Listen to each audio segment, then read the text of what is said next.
ನಾನಿವತ್ತು ತರಕಾರಿ ಸಾಗನ್ನು ಮಾಡ್ತಾ ಇದ್ದೀನಿ ತುಂಬ ಸುಲಭವಾಗಿ. ಬನ್ನಿ ಇವಾಗ ಮಾಡೋದು ಯಾವ ರೀತಿ ಅಂತ ತೋರಿಸ್ತೀನಿ. ನನಗೆ ಒಂದು ಜಾರ್ನ ತಗೊಂಡು ಅದಕ್ಕೆ ನಾನಿವಾಗ ಕಾಯಿ ತುರಿನ ಹಾಕ್ಕೊಳ್ತಾ ಇದ್ದೀನಿ. ಸ್ವಲ್ಪ ಹಂಗೆ ರತ್ನ ಚಾನಲ್ಗೆ ಸ್ವಾಗತ. ನೋಡ್ತಾ ಇದ್ದೀರಲ್ಲ ಈಗ ಮತ್ತೆ ಮೆಣಸು ಬೆಳ್ಳುಳ್ಳಿ ಜೊತೆಗೆ ಶುಂಠಿ ಹಸಿಮೆಣಸಿನ್ಕಾಯಿನ ಹಾಕ್ಕೊಳ್ತಾ ಇದ್ದೀನಿ. ಸ್ವಲ್ಪ ಇದೆಲ್ಲ ಇಂಗ್ರೀಡಿಯೆಂಟ್ಸ್ ಕಡಿಮೆನೇ ಹಾಕೋದು, ಏನಂತ ಜಾಸ್ತಿ ಏನು ಹಾಕಲ್ಲ. ನೋಡಿ ಕೊತ್ತಂಬರಿ ಪುದೀನೂ ಕೂಡ ಸ್ವಲ್ಪನೇ ಹಾಕ್ಕೊಳ್ತಾ ಇದ್ದೀನಿ. ಏನು ಜಾಸ್ತಿ ಎಲ್ಲ ಹಾಕಲ್ಲ, ಓವರಾಗಿ ಏನು ಹಾಕೋದಿಲ್ಲ, ಮೀಡಿಯಮ್ ಆಗಿ ನೋಡ್ಕೊಂಡು ಹಾಕ್ಕೊಳ್ತಾ ಇದ್ದೀನಿ. ಮನೆಯಲ್ಲಿರೋ ಇಂಗ್ರೀಡಿಯೆಂಟ್ಸೇ. ಸ್ವಲ್ಪ ಗೋಡಂಬಿ ಕೂಡ ಒಂದು ಹಾಕ್ಕೊಳ್ತಾ ಇದ್ದೀನಿ. ಎಕ್ಸ್ಟ್ರಾ ಅಂದರೆ ಗೋಡಂಬಿನ ಸ್ವಲ್ಪ ಹೊತ್ತು ನೆನೆಸಿ ಇಟ್ಕೊಂಡು ಆಮೇಲೆ ಹಾಕ್ಕೊಳ್ಬೇಕಾಗುತ್ತೆ. ನೋಡ್ತಾ ಇದ್ದೀರಲ್ಲ, ಕಡಲೆನೂ ಕೂಡ ಸ್ವಲ್ಪ 2 ಸ್ಪೂನಷ್ಟು ಕಡಲೆ ಕೂಡ ಆ್ಯಡ್ ಮಾಡ್ಕೊತಾ ಇದ್ದೀನಿ. ಗೋಡಂಬಿನೂ ಕೂಡ ಒಂದು 10 ಗೋಡಂಬಿನ ಹಾಕ್ಕೊಳ್ತಾ ಇದ್ದೀನಿ, ನೆನೆಸಿ ಅಷ್ಟೇ ಹಾಕ್ಕೊಂಡಿರೋದು. ಇದಕ್ಕೆ ಇವಾಗ ಜೀರಿಗೆ ಜೊತೆಗೆ ಸ್ವಲ್ಪ ಸೋಂಪು ಎಲ್ಲ ಹಾಕ್ಕೊಳ್ತೀನಿ. ಇದೇನಪ್ಪ, ಸ್ವಲ್ಪ ಮೆಣಸು ಮತ್ತು ಲವಂಗ, ಚಕ್ಕೆ, ಏಲಕ್ಕಿ ಇಷ್ಟು ಹಾಕ್ಕೊಳ್ತಾ ಇದ್ದೀನಿ. ಅದಾದಮೇಲೆ ನಾನು ಸ್ವಲ್ಪ ಸೋಂಪು, ಒಂದು ಅರ್ಧ ಸ್ಪೂನಷ್ಟು ಸೋಂಪು, ಅರ್ಧ ಸ್ಪೂನ್ ಜೀರಿಗೆ ಇವೆಲ್ಲ ಹಾಕ್ಕೊಳ್ಳೋದ್ರಿಂದ ತುಂಬ ಟೇಸ್ಟು ತುಂಬ ಚೆನ್ನಾಗಿರುತ್ತೆ. ಹಾಗಾಗಿ ಇದನ್ನೆಲ್ಲ ಹಾಕ್ಕೊಂಡು ರುಬ್ಕೊಂಬರ್ತೀನಿ. ಇವಾಗ ನಾನು ಅಷ್ಟರಲ್ಲಿ ಒಂದು ಪಾತ್ರೆ ತೊಗೊಂಡು ಎಣ್ಣೆನ ಇಟ್ಟು ಕಾಯೋದಕ್ಕೆ, ಎಣ್ಣೆ ಕಾದ್ಮೇಲೆ ಅದಕ್ಕೆ ಒಗ್ಗರಣೆಗೆ ಕರಿಬೇವನ್ನು ಕೂಡ ಹಾಕ್ಕೊಂಡು ಈರುಳ್ಳಿನ ಕೂಡ ಹಾಕ್ಕೊಳ್ತಾ ಇದ್ದೀನಿ. ಈರುಳ್ಳಿ ಚೆನ್ನಾಗಿ ಫ್ರೈ ಮಾಡ್ಕೋಬೇಕಾಗುತ್ತೆ. ಒಂದು 2 ಈರುಳ್ಳಿ, ದಪ್ಪದ 2 ಈರುಳ್ಳಿನ ಕಟ್ ಮಾಡಿ ಸೇರಿಸ್ಕೊತಾ ಇದ್ದೀನಿ. ಈರುಳ್ಳಿ ಚೆನ್ನಾಗಿ ಫ್ರೈ ಆದಮೇಲೆ ಇವಾಗ ಇದಕ್ಕೆ ಒಂದು ಟೊಮೊಟೊನೂ ಕೂಡ ಹಣ್ಣಾಗಿರೋ ಟೊಮೊಟೊನ ಕಟ್ ಮಾಡಿ ಸೇರಿಸ್ಕೊತಾ ಇದ್ದೀನಿ. ಇದು ಸೇರಿಸ್ಕೊಂಡು ಅದೆಲ್ಲ ಚೆನ್ನಾಗಿ ಫ್ರೈ ಆದಮೇಲೆ ನಾವು ಇವಾಗ ಇದಕ್ಕೆ ಏನಪ್ಪ ಅಂತಂದರೆ, ಅದೆಲ್ಲ ಚೆನ್ನಾಗಿ ಫ್ರೈ ಆದಮೇಲೆ ನಾವು ಮೇಯ್ನ್ ಏನೇನು ಹಾಕಬೇಕು ಅಂತ ಹೇಳ್ತೀನಿ. ಮಸಾಲೆಗಳ್ನ ಆ್ಯಡ್ ಮಾಡ್ಕೋಬೇಕಾಗತ್ತೆ. ಚೆನ್ನಾಗಿ ಫ್ರೈ ಆಯಿತು. ಇವಾಗ ಈರುಳ್ಳಿ ಕೂಡ ಫ್ರೈ ಆದಮೇಲೆ, ಎಲ್ಲ ಫ್ರೈ ಆದಮೇಲೆ ನಾನಿವಾಗ ಇದಕ್ಕೆ ಸ್ವಲ್ಪ ಅಚ್ಕಾರದ ಪುಡಿ ಅಂದರೆ ಬ್ಯಾಡಗಿ ಮೆಣಸಿನ್ಕಾಯಿ ಪುಡಿ 1.5 ಸ್ಪೂನು ಧನಿಯಾ ಪೌಡರು ಆ್ಯಡ್ ಮಾಡ್ಕೋತಾ ಇದ್ದೀನಿ. ಸ್ವಲ್ಪ ಗ್ರೇವಿ ನಾನು ತರಕಾರಿ ಸಾಗು ಸ್ವಲ್ಪ ಜಾಸ್ತಿ ಮಾಡ್ತಾ ಇರೋದ್ರಿಂದ ಇಂಗ್ರೀಡಿಯೆಂಟ್ಸು ಸ್ವಲ್ಪ ಜಾಸ್ತಿನೇ ಹಾಕ್ತಾ ಇದ್ದೀನಿ. ಪೌಡರ್ಗಳನ್ನೆಲ್ಲ ನೀವು ಸ್ವಲ್ಪ ಕಡಿಮೆ ಮಾಡ್ಕೊಳ್ಬೋದು, ಕಡಿಮೆ ಮಾಡೋರು.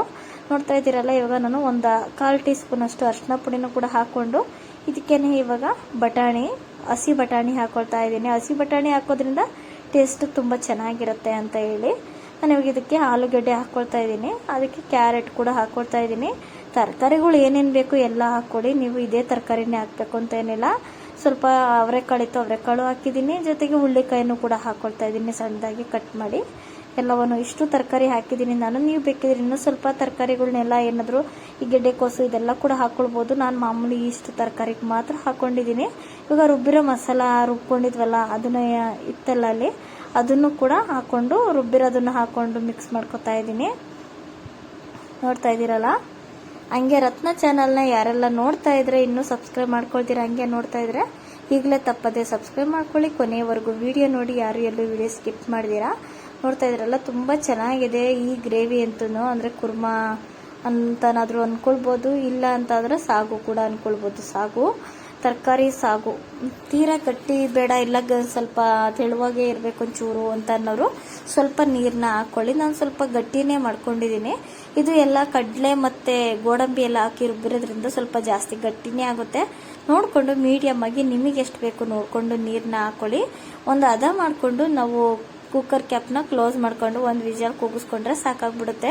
ಯಾಕಪ್ಪ ಅಂದರೆ ಇದೆಲ್ಲ ಹಸಿ ತರಕಾರಿ ಹಸಿ ಬಟಾಣಿ ಹಾಕಿರೋದ್ರಿಂದ ಬೇಗ ಕೂಡ ಬೆಂದೋಗ್ಬಿಡುತ್ತೆ. ನೋಡಿ, ನೀರನ್ನ ನೋಡಿಕೊಂಡು ನಮಗೆ ಎಷ್ಟು ಬೇಕು ನೋಡ್ಕೊಂಡು ಹದ ನೋಡಿ ಹಾಕ್ಕೊಳ್ಳಿ. ಇಷ್ಟೇ ಹಾಕಬೇಕು ಅಂತ ಏನಿಲ್ಲ. ಒಬ್ಬೊಬ್ರು ಮೀಡಿಯಮ್ ಆಗಿ ತೀರಾ ಗಟ್ಟಿ ಬೇಕು ಅಂತಾರೆ, ಒಬ್ಬೊಬ್ರು ತೀರಾ ಗಟ್ಟಿ ಬೇಡ ಅಂತಾರೆ. ನೋಡಿ, ಈ ಥರ ಮಾಡ್ಕೊಳ್ಬೋದು. ನೋಡಿ, ಕುಕ್ಕರ್ ಕ್ಯಾಪ್ನ ಕ್ಲೋಸ್ ಮಾಡಿಕೊಂಡು ಬಂದಿದ್ದೀನಿ. ಬಂದಮೇಲೆ ಎಷ್ಟು ಚೆನ್ನಾಗಾಗಿದೆ ಅಂತ ತೋರಿಸ್ತಾ ಇದ್ದೀನಿ ಅಲ್ವಾ. ಇಷ್ಟು ಗಟ್ಟಿಯಾಗಿದೆ. ನೋಡಿಕೊಂಡು ನಿಮಗೆ ಎಷ್ಟು ಗಟ್ಟಿ ಬೇಕು ನೋಡಿಕೊಂಡು ನೀರನ್ನ ಹಾಕ್ಕೊಂಡು ಮಾಡ್ಕೊಳ್ಬೋದು. ನೋಡ್ತಾ ಇದ್ದೀರಲ್ಲ, ಎಷ್ಟು ಚೆನ್ನಾಗಿ ಬಂದಿದೆ ಅಂತಂದರೆ ಗ್ರೇವಿ ಅಂತೂ ಟೇಸ್ಟ್ ಅಂತೂ ಅಷ್ಟೇ ಚೆನ್ನಾಗಿರುತ್ತೆ. ನೀವಂತೂ ಮತ್ತೆ ಇದೇ ಥರನೇ ಟ್ರೈ ಮಾಡ್ತಾ ಇರ್ತೀರ, ಅಷ್ಟು ಸೂಪರಾಗಿರುತ್ತೆ ಮಾತ್ರ. ಹಂಗೆ ಒಬ್ಬೊಬ್ಬರು ಒಂದೊಂದು ರೀತಿಯಾಗಿ ಸಾಗುನ ಮಾಡ್ತಾರೆ. ನಾನು ಈ ರೀತಿಯಾಗಿ ಸಾಗುನ ಮಾಡಿದ್ದೀನಿ. ನೋಡ್ತಾ ಇದ್ದೀರಲ್ಲ, ಈ ಥರ ನಿಮಗೆ ವಿಡಿಯೋ ಇಷ್ಟ ಆಗಿತ್ತು ಅಂತಂದ್ರೆ ಹಂಗೆ ಒಂದು ಲೈಕ್ನ ಕೊಡ್ದಿರ ಹೋಗಬೇಡಿ. ಹಂಗೆ ಲೈಕ್ನ ಕೊಡಿ. ಹಂಗೆ ಯಾರೆಲ್ಲ ಸಬ್ಸ್ಕ್ರೈಬ್ ಮಾಡ್ಕೊಂಡಿರೋ ಸಬ್ಸ್ಕ್ರೈಬ್ ಮಾಡ್ಕೊಳ್ಳಿ. ಎಲ್ರಿಗೂ ನಮಸ್ಕಾರ. ಮುಂದಿನ ವಿಡಿಯೋದಲ್ಲಿ ಸಿಗ್ತೀನಿ.